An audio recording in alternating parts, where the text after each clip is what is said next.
Alors, nous sommes sur l'exercice 2 dans la partie dynamique des fluides.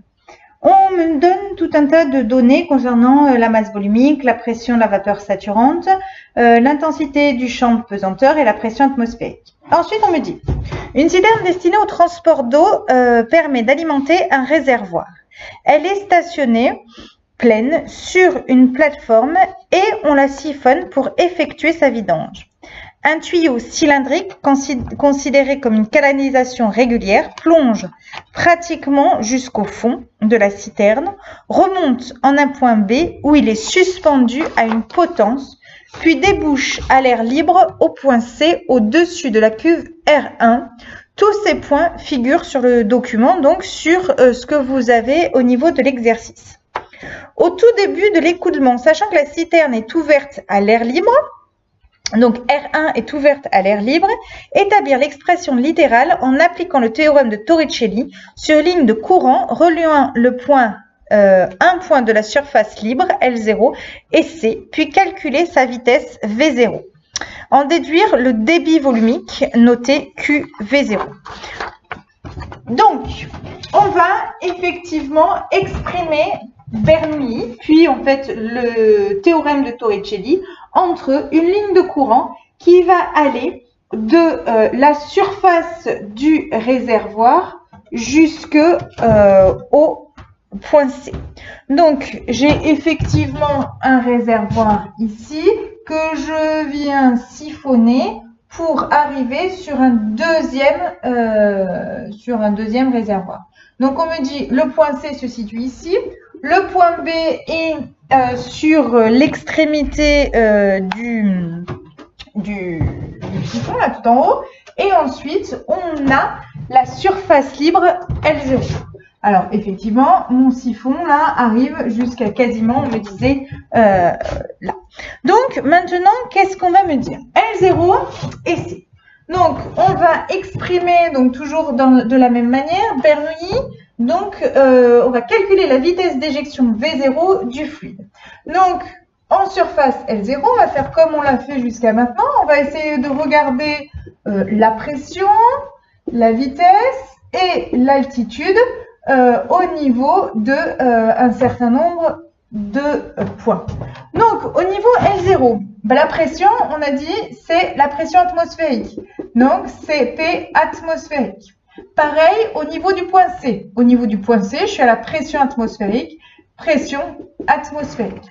Au niveau de L0, la vitesse.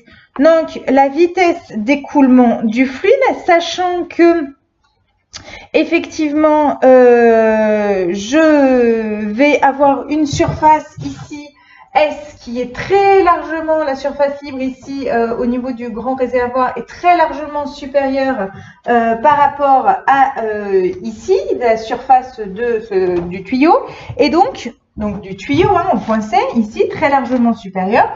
À ce moment-là, on va pouvoir négliger la vitesse de L0 par rapport à la vitesse de V0. Donc, je vais pouvoir négliger, encore une fois, cette vitesse. Et ça, c'est dû au fait que, du coup, les surfaces est très largement supérieure ici par rapport à la sortie du tuyau. Donc, du coup, cette ligne de courant ici, donc on va pouvoir négliger VL0. Ensuite, on cherchait l'altitude. L'altitude de ce point-là. Donc, on l'a, plus 3,5 mètres. C'est donné dans l'énoncé. C'est noté sur le schéma et on peut le lire. Ensuite, qu'est-ce que j'ai ici? Au niveau du point C, ma vitesse, c'est V0. Donc, au niveau du point C, ici, à la sortie du tuyau, donc V0. Et mon altitude, ici, c'est moins 5 mètres. Donc, mon altitude par rapport à ici, par rapport au 0, là, on me dit que c'est de moins 5 mètres.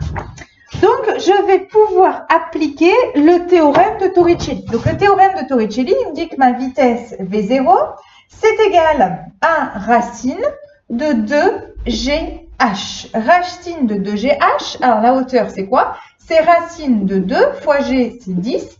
Et la hauteur, c'est bien la hauteur entre Z, L0 moins ZC, ça c'est ma hauteur. Et donc, ça fait 2 fois 10 fois effectivement 3,5 moins 5 mètres, ce qui me donne une vitesse ici, V0, de 13 mètres par seconde.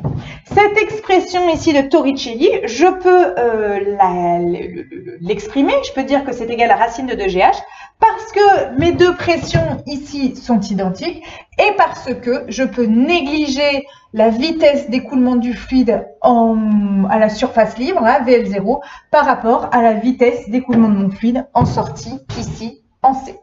Donc je peux exprimer l'équation de Torricelli. Donc cette équation de Torricelli va me permettre de calculer la vitesse d'écoulement du fluide ici au point C et j'ai appelé cette vitesse-là V0. Maintenant, si je veux le débit volumique, donc le débit volume QV, donc l'équation effectivement me dit que mon débit volumique, c'est quoi? C'est le volume multiplié par la surface. Donc mon volume, je le connais, mon volume, pardon, ma vitesse V0, donc ma vitesse V0, je viens de la calculer, c'est 13, multiplié par la surface. Donc la surface, c'est un diamètre.